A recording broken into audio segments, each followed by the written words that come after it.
Y continuando con nuestra agenda académica, yo le quiero dar la bienvenida al señor Jorge Londoño de la Cuesta.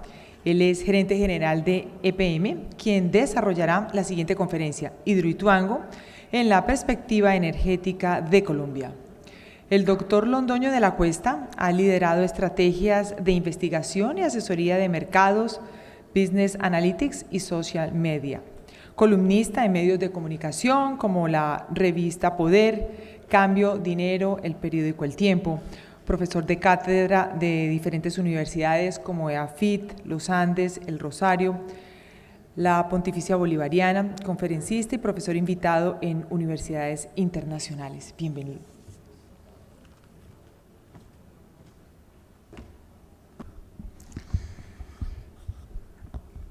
Muy buenas tardes tengan todos.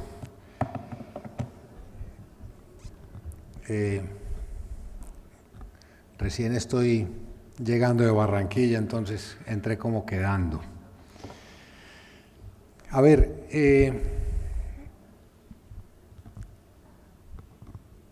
para la tarde de hoy tengo como pensado hablar con ustedes acerca de los retos próximos que tenemos para la recuperación del proyecto Ituango, no solamente desde el punto de vista técnico, sino también todas las tareas que estamos haciendo desde el punto de vista social y ambiental. Y rematar tal vez con un poquito el panorama financiero acerca de EPM y lo que podría ser la entrada en operación del proyecto. A ver, si separamos cuáles son los grandes retos técnicos que hoy tiene el proyecto hidroeléctrico Ituango, yo los sintetizaría en tres grandes capítulos. El primer capítulo de ellos es levantar la presa, que la presa alcance la cota 435 como estaba diseñada originalmente. Hoy la presa, después de haber terminado todas las labores del lleno prioritario y de consolidarlo con una pantalla en concreto para darle la estabilidad en el largo plazo a la misma, hoy la presa está en la cota 418, cota que nos cubre para una creciente de ocurrencia en 500 años, de uno en cada 500 años. O sea, hoy el nivel de seguridad que presenta la presa nos cubre, digamos, ese periodo de retorno, pero el diseño final de la misma, como lo mencionaba, es levantarla 17 metros más, nos falta subirla 17 metros más para dejarla en la cota 435, es decir, que con esta altura ya la presa nos cubre periodos de ocurrencia o de retorno decrecientes de 1 en 10.000 años. O sea, que si hoy, como digo yo, jocosamente estamos cubiertos de Cristóbal Colón hacia el presente, cuando suba la presa a la 435 vamos a estar cubiertos del Homo sapiens al presente. Son ya unas coberturas que le dan tranquilidad a las comunidades aguas abajo de que la probabilidad de que una creciente vaya a rebasar la presa pues es prácticamente inexistente. Ese, digamos, que es el riesgo mayor para las comunidades, que es el realce de la presa a la cota 435, nosotros tenemos contemplado tenerla concluida más o menos en el mes de julio del presente año. O sea, nos faltan unos 4 meses de trabajo para alcanzar esa cota y permitir entonces que por la cresta de la presa ya esté transitando incluso el diseño contempla que por la cresta de la presa estará la vía principal que conecta a Medellín con Ituango y se estaría normalizando, entre otras, el tránsito vehicular con el municipio de Ituango, que hoy se ve alterado por los procesos de recuperación que se están dando. Ese sería entonces el primer gran reto para hacer este trabajo de recuperación del proyecto y normalización para las comunidades.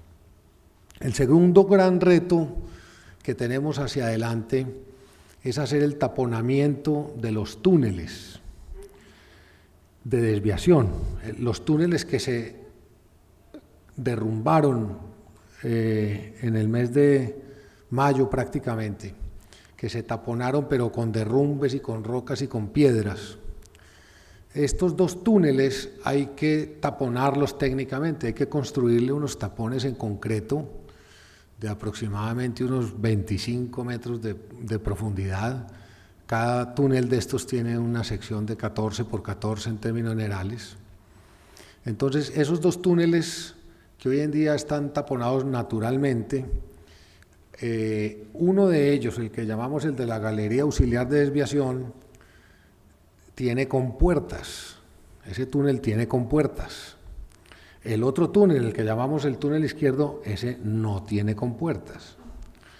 El túnel que tiene compuertas, la tarea más importante que estamos haciendo en este momento es remover el material que hay en el trayecto para operar la compuerta, porque donde operan las compuertas, esto está lleno de piedras y de tierra. Entonces estamos quitando todas las piedras y el material que hay en el trayecto de desplazamiento de la compuerta para poderlas operar.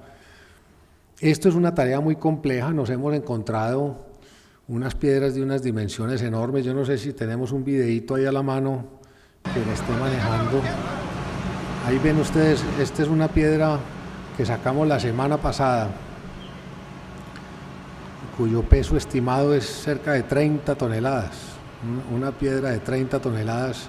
Esto está al interior de la Galería Auxiliar de Desviación, que es, como les digo, donde estamos limpiando, la sección de ese túnel es de 14 por 14, estamos limpiando ese trayecto allí para poder operar las compuertas y bajarlas. Entonces, de los dos túneles que tenemos que taponar, el primero de ellos, que es el túnel auxiliar, él está compuesto de dos compuertas. La primera compuerta esperamos estarla bajando a finales del mes de abril, y la segunda compuerta se estima estarla bajando 2 meses después, es decir, que uno de estos dos túneles quedaría fundamentalmente clausurado hacia el mes de junio, julio del presente año.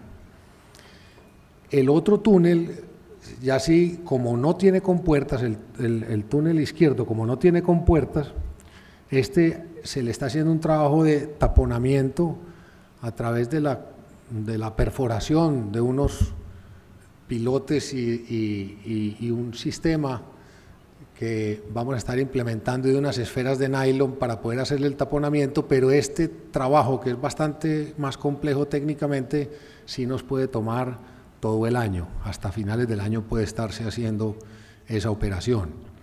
Pero una cosa bastante importante, y es que al tener el túnel auxiliar ya con las compuertas abajo, que esto estará ocurriendo, vuelvo y repito, hacia el mes de junio, julio del presente año, ya las autoridades nacionales pueden considerar levantar la alerta roja que hoy hay sobre un sector del municipio de Valdivia, lo que se conoce como Puerto Valdivia y Puerto Antioquia. Allí todavía hay un sector en los alrededores del río Cauca que está en alerta roja, y alerta roja significa que hay que evacuar. Hoy hay evacuadas aún 1000 familias por esta circunstancia. Entonces nosotros creemos que en el mes de julio muy posiblemente esa alerta roja se va a poder disminuir a alerta naranja, dado que ya uno de estos dos túneles quedaría taponado, y con esa situación de alerta naranja ya podríamos regresar a los hogares, a sus viviendas, y se podría también emprender la construcción de alguna infraestructura que destruyó la creciente de mayo del año pasado. Porque otra de las circunstancias que la opinión pública no conoce muy bien es que algunas reparaciones de infraestructura en esta región, en lo que es Puerto Valdivia y Puerto Antioquia, no se han podido realizar, es porque aún estamos en alerta roja. En alerta roja no se pueden emprender actividades de construcción o de desarrollo porque la orden es evacuación. Ese entonces es el segundo reto. Vuelvo y repito, primer reto, terminar el realce de la presa La Cota 35, segundo reto, hacer el taponamiento definitivo de estos dos túneles, y el tercer reto, como tal entonces, es ya todo el proceso de estabilización y recuperación de casa de máquinas. En ese reto, digamos que está compuesto de dos grandes fases. Una primera fase es que durante los 8 meses que estuvo fluyendo el agua por los túneles de captación 1 y 2,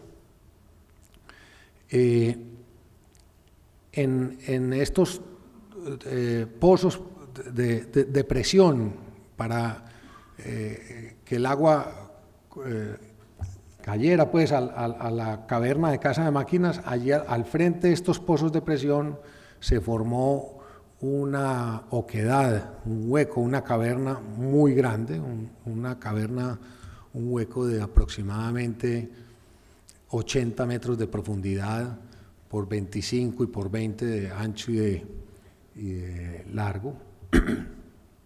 Entonces, esa oquedad hay que entrar a rellenarla, hay que consolidar esa parte del macizo.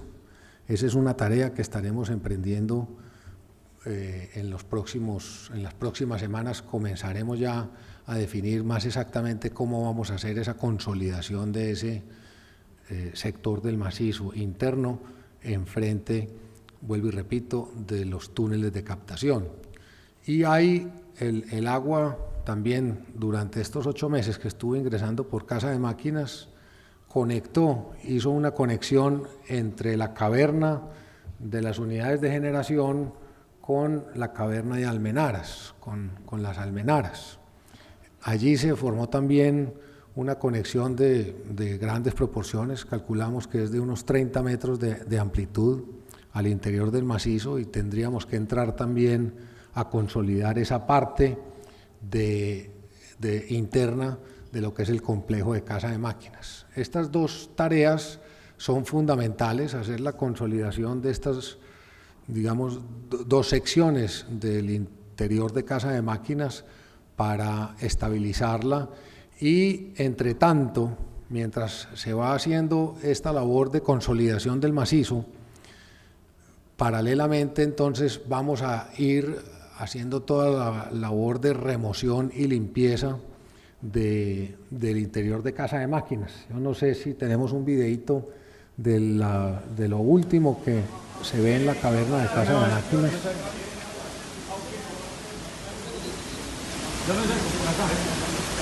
Estamos viendo la casa de máquinas del proyecto hidroeléctrico Ituango. Vemos que queda perfectamente la caverna, perfectamente quedan las diferentes paredes, el techo, la estructura, las columnas, ya tienen la simulación.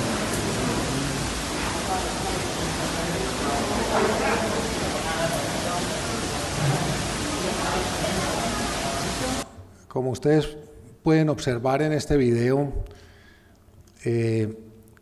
un tema que nos llena a nosotros de mucho optimismo, de todas maneras, es la estructura general de las cavernas. Como ustedes ven, pues lo que es los techos de las cavernas y en general las paredes de las mismas están en buenas condiciones en términos generales, no colapsaron. Lo que sí está bastante afectado y deteriorado, obviamente, es todo el trabajo que se había adelantado de concretos y la instalación de alguna de las unidades de generación que ya había en su momento en la obra. Pero entonces el proyecto está compuesto, digamos, de dos fases. La fase norte tenía 4 unidades de generación, la fase sur tenía otras 4 unidades de generación. La que iba avanzada mucho más en el proceso de montaje era la fase norte, y la fase sur prácticamente estaba desocupada, estaba la caverna, pero todavía no se había empezado a hacer el proceso de montaje de las unidades de generación. Esta fase sur, lo que encontramos es que está bastante llena de material, está prácticamente llena de material, pero allí no había, vuelvo y repito, maquinaria instalada, no habíamos empezado con el proceso de montaje de las unidades. En la fase norte, las 4 unidades que había en la fase norte, afortunadamente las 2 unidades que iban más adelantadas en su proceso de montaje eran la 3 y la 4, las unidades 3 y 4, pero por donde estuvo fluyendo el agua 8 meses fue por las unidades 1 y 2. Es decir, que las afectaciones que les acabo de hablar del macizo están mucho más concentradas en lo que son las torres los túneles de captación 1 y 2, y en la conexión también enfrente de las unidades 1 y 2 de casa de máquinas con las almenaras. Lo que son las unidades 3 y 4 están en bastante mejores condiciones, tanto lo que son los túneles de captación como las unidades de generación. Por eso entonces nuestro esfuerzo se va a concentrar en, una vez consolidado estos 2 sectores del macizo y una vez retirado todo el material y haciendo todo el proceso de limpieza, es empezar con la reparación de las unidades 3 y 4. Y son este par de unidades las que creemos nosotros que vamos a estar entrando en funcionamiento para el segundo semestre del año 2021. Y el plan que tenemos contemplado entonces entra en el año 2021 2 unidades, otras 2 unidades en el año 2022, 2 unidades en el 2023 y las últimas 2 en el 2024. O sea, esto va a ser un proceso de ir entrando al sistema energético colombiano 600 megavatios por año a partir del segundo semestre del año 2021. Obviamente, digamos, todo este trabajo de recuperación viene acompañado de un reto muy grande. Todavía tenemos por sortear un reto bastante significativo en cuanto a el destaponamiento y la reparación tanto de un túnel adicional del que se habla poco, pero que es muy importante en el proyecto, que es lo que se conoce como descarga intermedia. Ese túnel hoy en día tiene unos tapones de concreto contra el embalse, y estos tapones hay que removerlos. Hoy en día esos tapones están aproximadamente unos 150 metros debajo del agua, 150 metros bajo agua, y remover esos tapones en concreto, que cada uno tiene fácilmente un grosor de 8 metros, pues no es tarea fácil. Ahí lo que estamos buscando es una tecnología que a través de robots submarinos con agua a presión, con sistemas a presión, puedan destruir esos tapones y poner en funcionamiento la descarga intermedia, al igual que hacer las reparaciones que sea necesaria en las zonas de captación, en las estructuras de captación a casa de máquinas. Esos son 2 retos muy importantes que tenemos hacia adelante técnicamente, aparte de lo que les he venido hablando. Ese es más o menos entonces el estado del proyecto desde el punto de vista técnico y el panorama que tenemos pues de corto y mediano plazo. Ahora, en los temas sociales y ambientales, decirles que la contingencia que se presentó a finales de abril del año pasado, ya prácticamente hace un año, tiene 2 fenómenos que hay que entenderlos, que es dentro de la misma contingencia, pero son 2 manifestaciones de la misma. El primero de ellos, el primer fenómeno, es la creciente súbita que se generó con el destaponamiento de uno de estos túneles de desviación. Esa creciente, que llegó a ser de 6.000 metros cúbicos, inundó parcialmente la población de Puerto Valdivia y destruyó alguna infraestructura de puentes peatonales en ese trayecto entre el sitio de presa y Tarazá.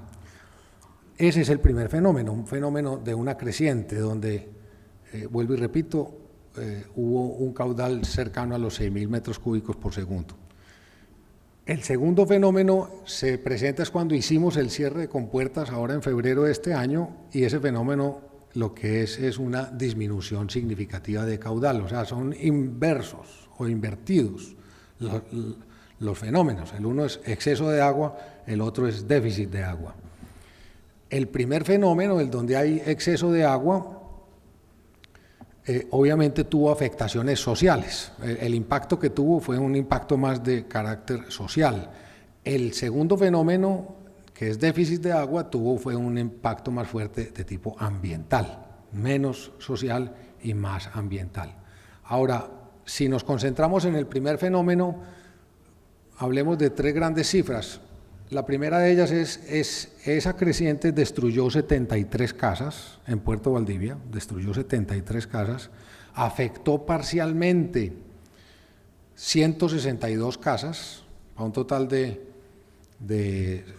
265 viviendas, y hubo que evacuar en el momento en que estuvo más crítico pues la contingencia. Hubo que evacuar 5.000 hogares entre el sitio de presa y Puerto Valdivia. ¿Qué hemos avanzado hasta el momento?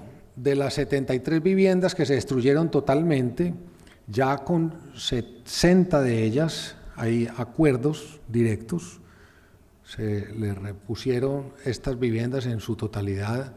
Estas personas han recibido entre 5 y 10 veces más el valor que poseían o que valían sus viviendas.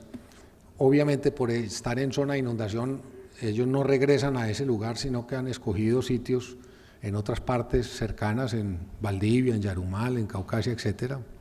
Y las pocas viviendas que nos faltan en este caso tienen algunas particularidades que hace difícil ir avanzando en ellas. Una de ellas, el señor murió pues por problemas de salud, etcétera. Otro señor tuvo problemas de delincuencia y está en la cárcel, y ahí van apareciendo circunstancias pues que nos dificulta estar en las 73 viviendas ya con su proceso de reparación listo.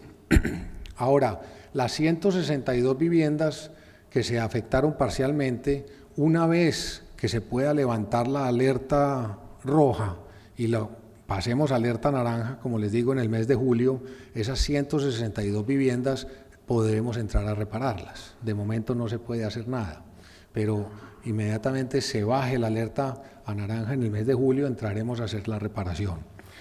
El tercer punto, que son las 5.000 viviendas que tuvieron que evacuar sus hogares en el peor momento de la contingencia, ya 4.000 de ellas han regresado a sus hogares. Ya 4.000 han regresado a sus hogares y 1.000 continúan evacuadas.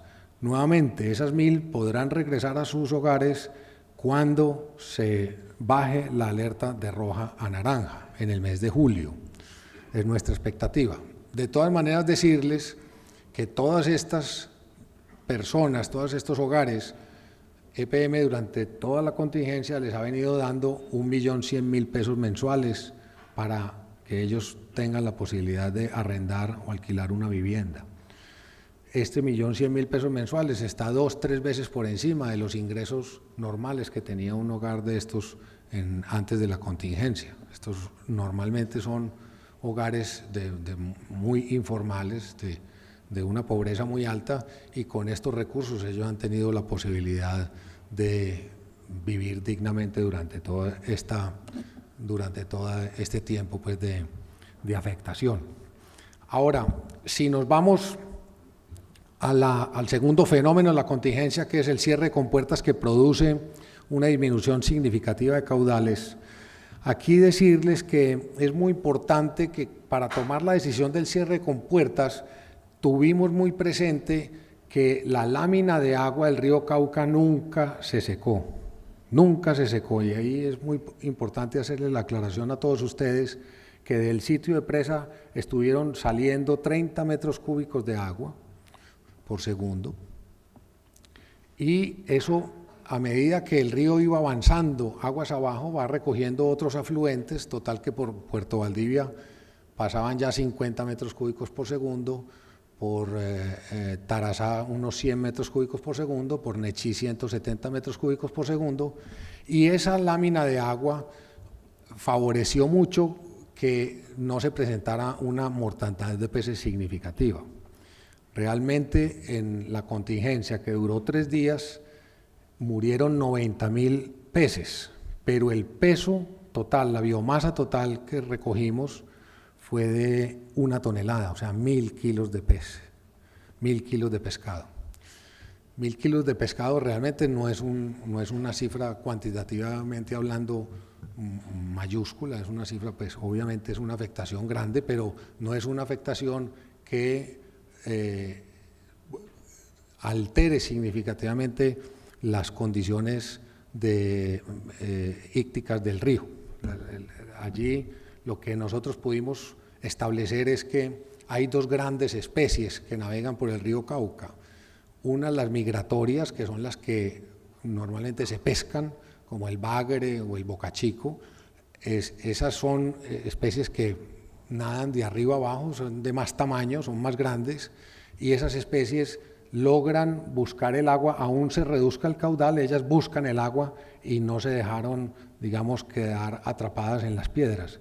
Quienes quedaron atrapados en las piedras, ese número de peces que quedó atrapado en las piedras, eran especies estacionarias que no navegan a través del río, sino que se quedan ahí quietecitas y cuando baja el caudal ahí quedaron atrapados. Y por eso en promedio los animales que murieron eran de 10 gramos cada uno. Animalitos de 10 gramos, animalitos pequeños. Estamos en este momento entonces, se desarrollaron 2 convenios, con uno de ellos con Corantioquia para hacer la protección de 20 ciénagas que hay en el trayecto entre Puerto Valdivia y Nechí, y para hacer el trabajo de protección y recuperación de estas ciénagas. Ojo, recuperación no porque Hidroituango las haya afectado, sino porque históricamente se ha hecho un trabajo muy pobre de cuidado de las mismas. Allí lo que vamos a estar haciendo es estimulando la recuperación, vuelvo y repito, protección de estas mismas, que allí es donde se presenta más que todo la reproducción de las especies. Y con la Autoridad Nacional de Pesca firmamos un segundo convenio para el buen manejo de las especies en el río Cauca, de que los pescadores entiendan cómo se pesca, cuándo se pesca y cómo vamos a hacer el proceso de reposición de las mismas en el tiempo, porque sembrar 90.000 alevinos sería una tarea muy fácil, sería pues casi que compre uno alevino y échelo al río, pero eso así quedaría mal hecho. Hay un momento para hacerlo y una cantidad de peces que hay que introducir al río Cauca para que quede correctamente hecho el trabajo. Finalmente decirles que debido a que teníamos conocimiento pues de la reducción de caudales que se iba a generar por el cierre de las compuertas, nosotros aprovechamos el sistema de proyectos o de hidroeléctricas que tenemos en el río Porce, que el río Porce más abajo se conecta con el río Nechí y desemboca al río Cauca a la altura del municipio de Nechí. Y se pudo entonces nivelar los caudales de Nechí hacia abajo con los caudales que venía trayendo el río Cauca previo al cierre de compuertas. Entonces, cuando se habla de las afectaciones que ha generado el proyecto en el sector de La Mojana, esas afectaciones no existen, no son ciertas. De Nechí hacia abajo, los caudales que tuvo el río Cauca fueron los caudales normales del río Cauca en época de verano, porque se logró contrarrestar la disminución de caudal con esta oferta que le entregamos a partir de las descargas de nuestras centrales en Porce. Y también aprovechando pues las declaraciones que se le escucharon ayer al señor fiscal general acerca de las afectaciones que pueden haber con respecto al buchón, decirle lo siguiente: estaba contemplado dentro del proceso de licenciamiento, todos los embalses es natural que tengan buchón en sus áreas, incluso está contemplado que puede existir hasta un 20% de las áreas de los embalses cubiertas por buchón. En este momento el embalse de Ituango, menos del 2% está cubierto por buchón, y ya tenemos nosotros maquinaria que lo está extrayendo. Obviamente con la solicitud de la Fiscalía pues vamos a incrementar la maquinaria, pero esto ya es un tema que está bajo control, y con la cantidad de buchón que hay en este momento en el embalse, esa cantidad no es perjudicial para la calidad de las aguas. Todavía no es perjudicial, o sea, el buchón per se no es malo, lo que es malo es el exceso de buchón. Y como les digo, está por debajo del 2% del área hoy en día cubierta por buchón, ya estamos controlándola. Y al contrario, el buchón, parte de lo que hace positivo cuando está controlado es que absorbe minerales pesados, metales pesados, que al contrario son perjudiciales para el medio ambiente y para la fauna íctica del río Cauca. Entonces, ese es más o menos el panorama que tenemos. Nosotros, vuelvo y repito, esperamos estar generando los primeros, o teniendo en disposición los primeros 600 megavatios para el segundo semestre del año 2021. Esto es una tarea ardua, o sea, todavía los retos técnicos que tenemos van a ser muy exigentes durante los próximos 2 años. Esto indudablemente le ha producido a EPM un estrés financiero en términos de liquidez, y ahí aclararles a ustedes, no sé quiénes habrán podido haber visto los resultados de la empresa el año pasado. Los ingresos de la empresa crecieron un 9%, lo mismo el EBITDA creció un 8%, el grupo generó utilidades de 2.4 billones de pesos, o sea que esa parte operativa de EPM sigue funcionando a todo tren, con muy buenos crecimientos año a año. Aquí lo que se nos presentó es una contingencia muy fuerte en un proyecto de alta inversión. El proyecto de Ituango tenía originalmente un costo total, incluyendo su componente financiero, de 11.4 billones de pesos. Estimamos que con esta contingencia pueda estarse acercando a los 15 billones de pesos. Obviamente ese mayor costo de inversión, llamémoslo así, ese mayor nivel de inversión, más el retraso de 3 años en la operación del mismo, eso le genera un estrés financiero a EPM, estrés que estamos combatiendo o que vamos a superar con la venta de algunos de nuestros activos. Y ese es el proceso que ustedes ven que estamos adelantando de vender las acciones que EPM tiene en ISA, la participación que tiene EPM en ISA, cerca del 10%. Es un proceso que esperamos llevar a cabo en este segundo semestre del año 2019 y también realizar algunos activos que tiene la empresa en Chile.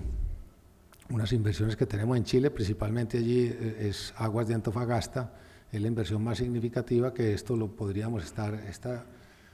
inversión las podríamos estar vendiendo también hacia finales del año. Con esto entonces, digamos, estabilizaríamos las necesidades de caja para el año 2020 y quedaría el problema resuelto en su totalidad. Esas son las tareitas que tenemos por delante. Yo les agradezco a ustedes la atención y sigan haciendo fuercecita para que todo funcione bien. Muchas gracias.